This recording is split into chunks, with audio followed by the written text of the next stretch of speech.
en la mayoría de las casas no eran caras las revistas. Se compraba, por ejemplo, el diario para el padre. Las revistas femeninas como el Para Ti, Vosotras, Maribel, Chabela, ¿qué más? No me acuerdo en este momento eso. Para los chicos, el Villiquen, donde al final alguna vez trabajé.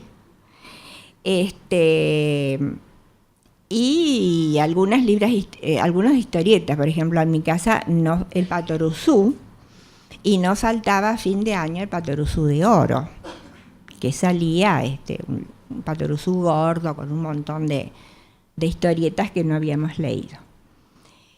Eso fue una gran ayuda para la lectura, una gran introducción a la lectura. Porque, por ejemplo, yo leía las revistas de todos.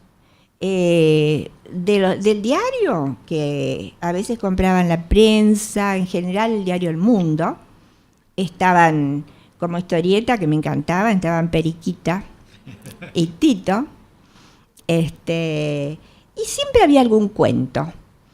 En La Prensa era más serio, había leyendas, cosas más folclóricas en el suplemento literario. En el Para Ti, les digo porque todos esos pasaban por mi casa, Para Ti, Maribel, Chabela, Vosotras, había una novela que continuaba, era así como los folletines, es decir, teníamos que esperar una semana para después ver cómo seguía. Y había cuentos, que yo los leía todos, y esos cuentos, después me enteré, que estaban escritos por fantásticos escritores que por supuesto trabajaban con seudónimo porque no les gustaba mucho entrar a Para Ti o esas cosas. Y había cuentos buenos, yo todavía recuerdo algunos. No eran todos esos almibarados, por lo menos los de Para Ti, de amor. Había algunos cuentos de suspenso y cosas interesantes. Y era muy lindo porque no es que se compraran todas esas revistas en mi casa, sino que estaban a una cuadra una tía, otra cuadra otra tía, otra cuadra más allá otra, y se iba a la ronda de las revistas. En mi casa sí era oficial el Para Ti. Entonces llegó la época de las esquelitas. En aquella época no había teléfonos, no había celulares, entonces yo era el teléfono en mi casa. Me escribían en un papelito algo y me mandaban a la casa de la tía María, con el Para Ti para decirle que me diera la Chabela. Y de ahí me daban otra esquelita a la casa de la fulana para que me diera tal cosa, para que la otra le cambiara tal. Y yo, un buen día, empecé a leer las esquelitas. Cosa que antes no hacía, porque era letra escrita a la ligera, en un papel así nomás. Y fue una hermosa forma de comunicación. La descubrí como una maravilla. La empezamos a practicar en la escuela con las chicas, a pasarnos los papelitos, que las monjas se escandalizaban porque a veces, bueno, uno hablaba del novio que tenía o que iba a tener o qué sé yo, o cosas. Y eso estaba todo relacionado al tema de la lectura. Porque nosotros, al hablar de la lectura, creo que tenemos que ampliar el criterio, ampliar el sentido de esa palabra, para empezar a inscribirla en el arte de leer y en el arte de escribir, y ver cómo muchas veces, aún lo que no tiene valor literario, es un incentivo importantísimo con respecto a la construcción tanto de la escritura como de la forma de leer. Y esto de la forma de leer es muy importante, Porque una cosa es leer parado, con el librito así, con la monja esperando, con el lápiz para poner la nota. Y otra es leer abajo de la cama. O, miren, yo hice muchos talleres sobre el tema de la lectura con docentes. Y por supuesto que no hablábamos de la lectura profesional, es decir, empezaban con eso enseguidita, pero yo les dije, no, libros de estudio, no, vamos a hablar de lo que leíamos. Y armamos varios talleres que los hicimos con María Inés Bogomolny, durante un año. Lo hicimos en Tandil, lo hicimos en Córdoba y en Buenos Aires, en otros lugares. Y era maravilloso lo que decían, cómo descubrían los docentes todo lo que tenían adentro y no lo aprovechaban. Eso lúdico, eso olvidado, eso que habían aprendido de escucharlo, la oralidad. Se habían olvidado completamente de la oralidad, que es lo más importante que puede tener la escucha de la primera infancia. Y contaban los lugares de leer y los tiempos. Y siempre eran, así como yo tenía el arenero cuando era chica, ellas tenían una linterna para leer abajo de la sábana, abajo de la cama, en una piecita de arriba para que no las molestaran, porque si no, nunca faltaba el que le venía a decir, pero ya estás sin hacer nada otra vez. Y uno estaba leyendo. No se podía ver leer a las personas, sobre todo a las mujeres. Enseguida nos mandaban a limpiar los vidrios, supongamos. Y bueno, eso fue muy, muy importante. Lo que se armó en esos talleres en relación al vínculo, al descubrimiento que todas esas personas hizo en relación al otro, y cómo se podía ampliar completamente el sentido de lectura. Y yo creo que eso, acá en la Argentina hace muchos años que lo está haciendo mucha gente, hacer descubrir ese tipo de cosas, y que de a poquito y con paciencia se está viendo. Es muy difícil encontrar hoy alguien muy cerrado que diga, no, pero esto no es para la escuela. Hoy en la escuela entran los libros. No como me pasó a mí que en la hora de labor la monja pidió que lleváramos algo para leer. Pobre monja, no sé por qué pidió. Y yo le llevé El Conde de Montecristo. Y lo leíamos y estábamos ahí cuando no sabíamos qué iba a hacer este hombre para salir de ese lugar insalvable, que estaba en una torre, encerrado. Y un día cae la Madre Superiora y dice, ¿qué están leyendo? Porque la voz era así, ¿qué están leyendo? Y entonces El Conde de Montecristo. ¿Y de dónde lo sacaron? Lo trajo de Betach. Bueno, dijo, bueno, cierran ese libro y no lo leen más porque el autor está excomulgado. Entonces, bueno, nos sacaron eso y se acabó la lectura. Y después me llamaron a mí aparte porque no dejaban de reconocer que yo era muy lectora y que si no me daban ellas para leer yo iba a leer cualquier cosa, y me dieron Hugo Guast. O sea, no sé si llegaron a conocerlo. Gustavo Martínez Zuviría, La Hora de la Espada. Por ejemplo, un libro donde hablaba sobre la masonería y en contra, y cómo teníamos que cuidarnos de eso, que era una especie de brujería. Y ellos describía ahí Hugo Guast, que llevaban las hostias y saltaban encima. Ese tipo de cosas. Bueno, yo por suerte tenía el contrapeso de mi papá, que yo le expliqué lo que me habían dado para leer en el colegio, y me dice, pero no, dice, mira, esas son todas fantasías de este hombre que es, si tenés que leer, lee, dice, pero no le creas.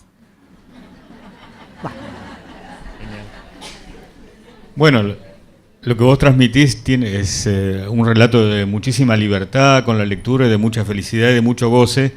Y yo te iba a preguntar ahora sobre cómo esa vocación te lleva a elegir letras o la carrera de literatura, y sobre el problema de leer de acuerdo no ya con la libertad, sino con un programa dado que te obligan a leer. Pero antes te quiero hacer una pregunta fuera de programa porque me interesa mucho, que es si en esa infancia pensabas que ibas a ser una escritora, que es muy distinto, ¿no? Porque ¿cómo hace un chico de golpe para que esa afición que surge naturalmente de escribir a veces en papelitos, como vos decís, se transforme ya en un ideal de vida, sobre todo cuando no hay modelos, porque no hay escritores cerca, y por el contrario, muchas veces parece que los escritores fueran siempre de otra galaxia o de otro mundo, por lo menos de otra clase social? Sí, es cierto eso, pero yo creo que los libros fueron los que me tocaron el hombro. Y el cine. Ah, mira. Yo veía muchas películas tipo Humphrey Bogart, donde siempre había el detective y había algún escritor o algún guionista de cine. Vi algunas películas sobre el macartismo, así que alguna idea de la cosa tenía, ¿no? Pero yo la verdad que nunca pensé que no iba a ser escritora. Yo creo que ya, por eso digo, creo que nací siendo escritora. Averigüé muchas veces cómo se hacía para publicar, y mi papá me decía, bueno, tenés que estudiar, tenés que leer, pero hay que ver, viste, el mundo es muy grande, quién sabe si una chica puede llegar. Y encima una vez leo una de esas novelas policiales que yo leía, vaya a saber, eran lindas, pero vaya a saber quién era el autor. Y había una escritora que se había comprado para una especie de capilla vieja en Europa, y la había arreglado, y ella vivía allí y escribía allí. Y yo soñaba con comprarme una capilla vieja para ser escritora. Después me daba tanta gracia porque alguna vez en un congreso, me acuerdo que habíamos ido a México, y claro, yo cuando ya escribía y tenía 2 chicos y vivíamos en una casa chiquitita, sin embargo nos arreglábamos para escribir. Me acuerdo que una autora de España dijo que ella tenía un salón con una alfombra amarilla y con una ventana muy grande que daba al mar, y que si no, ella no hubiera podido escribir. Entonces yo dije, bueno, menos mal que yo no tenía esas apetencias y que siempre me las supe arreglar, porque no solamente para la escritura, a mí me tocó tener que arreglarme sola desde muy chica, de muy joven, en la vida. Y eso también ayuda, cuando uno tiene un deseo, no quiero decir vocación porque no me gusta esa palabra, pero una inclinación, sobre todo hacia el arte, ¿no? Porque uno puede elegir cualquier rama del arte. Yo siento, por ejemplo, que hay algunas cosas que hubiera querido hacer, como el tema del dibujo, la música. Bueno, yo me quedé en las letras. Y sí, a mí me pareció que tenía que ir a estudiar, y sobre todo que tenía que salir del pueblo.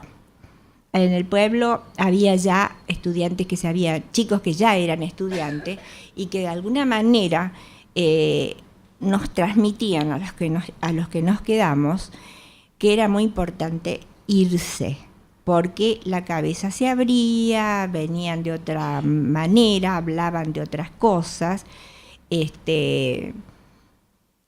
Yo era compañera y amiga a los 15 años de Eduardo Gudiño Kiefer, pobre, que después, bueno, su trayectoria no lo llevó por buen camino, pero en ese momento era un gran poeta.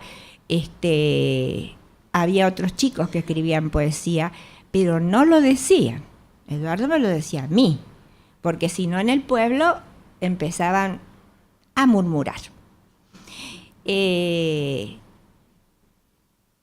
bueno, al salir, al ir a otra parte, yo fui a la Facultad de Filosofía porque, bueno, y Letras, porque ¿a dónde voy a ir si no? Y tenía que ir a Córdoba porque era el lugar más potable cerca de Santa Fe. Pero la verdad es que en la facultad yo sistematicé los estudios, aprendí a leer profesionalmente, pero la parte creativa, nada. Lo que sí era muy importante, era nuestro grupo de amigos y compañeras. Éramos un grupo bastante sólido, donde extrañamente yo en una facultad de letras era la única mujer, a pesar de que había montones de mujeres, pero yo estaba con el grupo de los varones y vivíamos en estado de taller. Andábamos siempre, por ahí lo escribí el otro día, con papelitos en los bolsillos, y che, ¿trajiste algo? ¿Y qué? Y eran dos cosas, o lo último que se escribió y el último cuento cordobés, porque Córdoba tiene su humor, no sé hoy cómo será porque no estoy ahí, pero sí, no había el cuento cordobés, que fue lo que más extrañé cuando vine a Buenos Aires. Muy bien, y tus chicos nacieron en Córdoba. Sí. ¿Cómo influyó el tener hijos en tu literatura? Digamos, mucha gente cuenta que empezó realmente a escribir literatura infantil a partir de sus propios hijos o de un niño que de golpe aparece cerca, ¿no? No, a mí me incentivó. Yo antes ya, por ejemplo, antes de empezar la facultad ya pensaba cuál podría ser uno de los temas de mis trabajos, que uno era trabajar sobre el demonio, otro era trabajar sobre el lobizón, y otro era trabajar sobre la mujer. No tenía idea qué, pero sobre el lobizón trabajé, fue mi primera monografía, y sobre la mujer también porque trabajé con la mexicana, que no me sale el nombre, la poeta mexicana, hombre, Sor Juana Inés. Sí, sobre Sor Juana Inés. Los hijos en realidad se beneficiaron de cierta cosa que yo tenía muy a flor de piel. Entonces, siempre con la oralidad, es decir, los cuentos de la Torre de Cubos pertenecen a mi hija mayor. Y los cuentos de Monigote en la arena ya son de mi hijo menor y de la mayor también. Pero sobre todo La Torre de Cubos, que fue mi primer libro, yo lo tenía armado al punto de que yo escribía y sigo escribiendo a mano. Entonces, un día me senté y los escribí. Porque cuando uno ya tiene algo muy contado, a veces iba a la guardería donde iban los chicos que quedaban enfrente de mi casa, vivíamos en un barrio obrero, fue muy bella esa etapa de nuestra vida, y les contaba los cuentos, así que me los tenía. Y Gustavo, mi marido, me ayudó a pasarlo, porque yo siempre fui pésima dactilógrafa, tenía que tirar millones de papel, en cambio él se sentaba y yo le dictaba lo que había escrito, sí, y él me escribía, y bueno, quedó armado La Torre de Cubo bastante rápido. ¿Y qué les dabas para leer o le leías en esa época? A los chicos. A los chicos. Y primero se tuvieron que tragar todos los cuentos de La Torre de Cubo. Después la historia de Ratita y todas esas historias.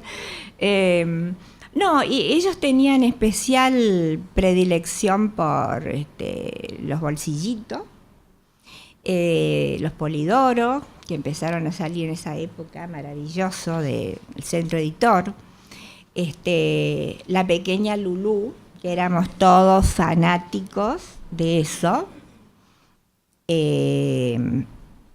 bueno, lo que encontrábamos en librería en Córdoba, porque literatura argentina había bastante poca en esa época. Yo alcancé a llevarles a Javier Villafañe, por ahí algunas cosas sueltas de González Lanuza, pero no había así colecciones de libros, ¿no? Que no fueran españolas. Te iba a preguntar justamente por eso, la diferencia entre esa época y esta es notoria respecto de la literatura infantil, ¿no? Hubo un enorme florecimiento en estos 50 años, si querés. ¿A qué te parece que se debe? ¿O tenés alguna teoría sobre eso? No, yo uno siempre esto al campo social y cultural. En la medida que fueron aumentando los profesorados, cambiando los programas, si bien no siempre estuvo muy prolijamente resuelto el campo educativo, y también la industria editorial, ¿no? Empieza a publicarse más. Yo creo que la presencia de María Elena fue un hito, fue muy importante. Después cuando vuelve Javier a la Argentina, Javier Villafañe,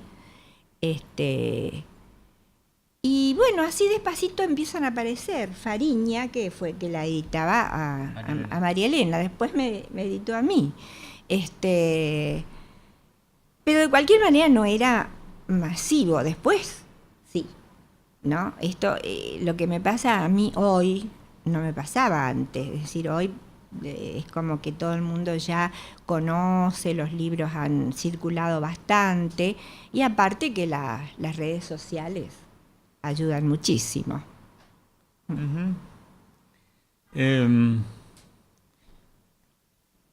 Precisamente en un escrito de María Elena, ella dice, hablando de esta denominación literatura infantil y literatura para chicos, dice, bueno, es una clasificación bastante obvia y prestada. Dice, la usamos porque tenemos que usar alguna palabra para referirnos a ella, pero no es demasiado claro que realmente lo que uno escribe para chicos sea para chicos, o que uno lo piense así, o que sea infantil. Ella decía que lo que más lo presencié, porque tuve la suerte de conocerla mucho, que simplemente se conectaba con una zona de sí que seguía siendo como en la infancia, y que desde ahí surgían las cosas que escribía, en su caso, ¿no? Sobre todo la poesía, los cuentos por ahí es distinto.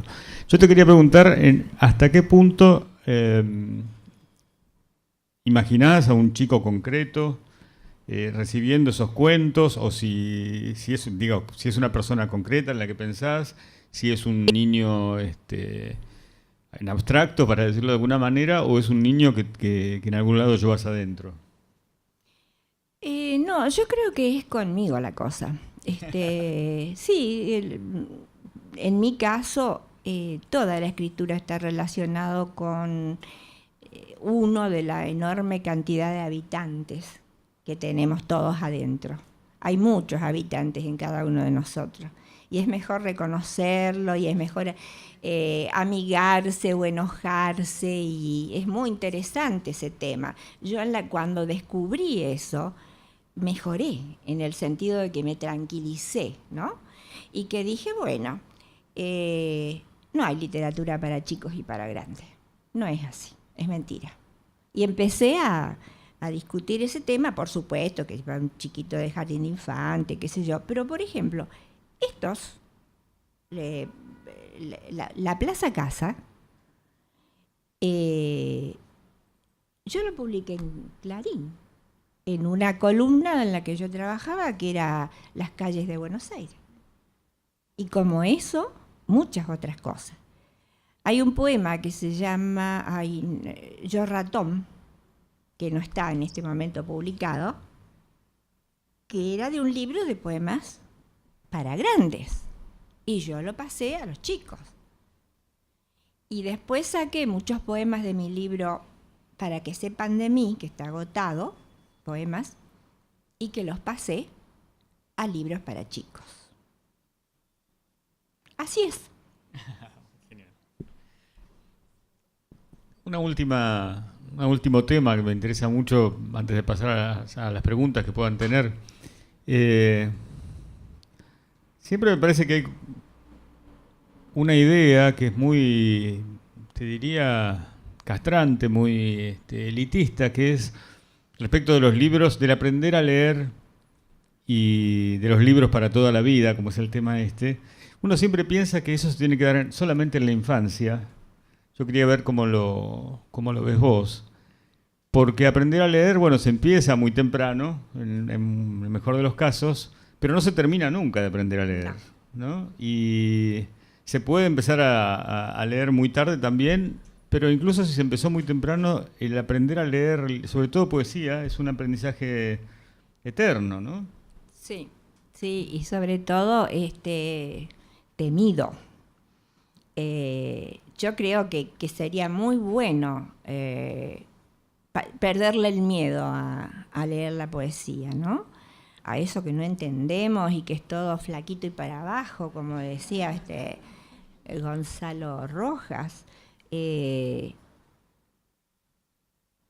No sé, yo creo que uno no deja de aprender como no aprende nunca a vivir. Uno está aprendiendo hasta, me parece a mí, ¿no? Por lo menos esa es mi vivencia. Está aprendiendo hasta el último momento. Y todos los días algo nuevo. Y no en cuestiones técnicas, no me refiero a eso. Sino, por ejemplo, llegar a que se le prenda la lamparita a uno y decir, pero ¿por qué esto tiene que ser para grande? Si esto un chico lo puede leer. Esa es otra cosa importante.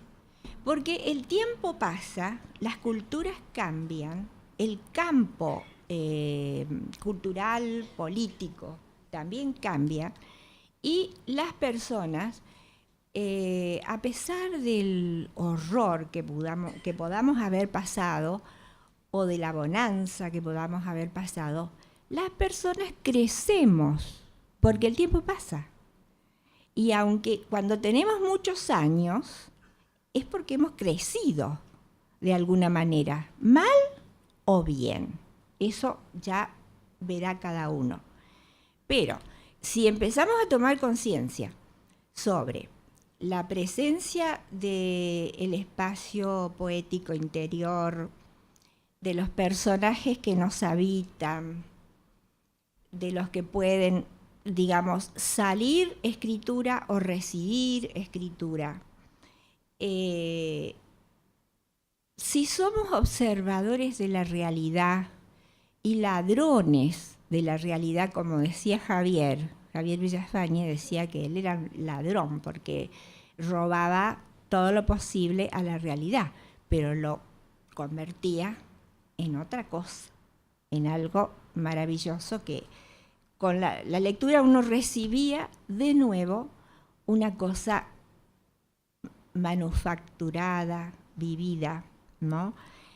John Berger, gran novelista y ensayista y poeta, dice que en realidad lo que se llama arte es la manufactura que hicimos de todo aquello que hemos recibido. Por eso yo creo mucho en lo que recibimos. Tengo mucho cuidado con los rechazos.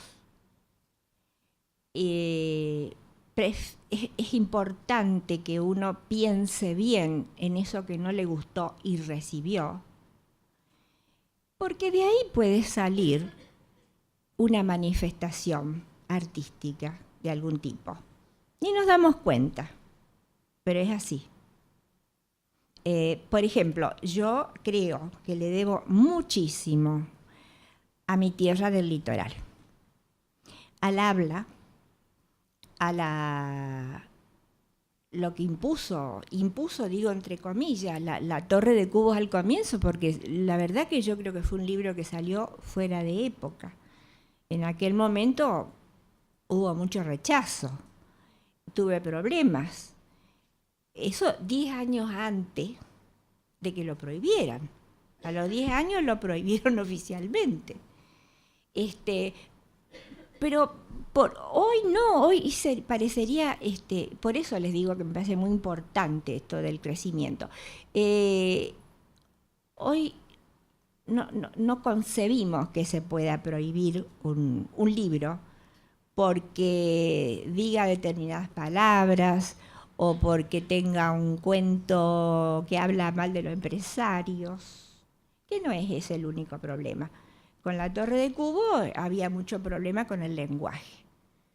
El lenguaje regional, que no era regionalista cerrado, sino más amplio, que se incorporó el habla de la gente, el uso del vos. En aquella época, cuando salió la Torre de Cubos en el 60, un poquito antes, porque la Torre de Cubos en realidad estuvo escrita en el 64, se publicó en el 66. Estaban con un proyecto en las escuelas de que se hablara de tú, con lo cual los chicos iban a hablar de tú 45 minutos y de vos en el recreo.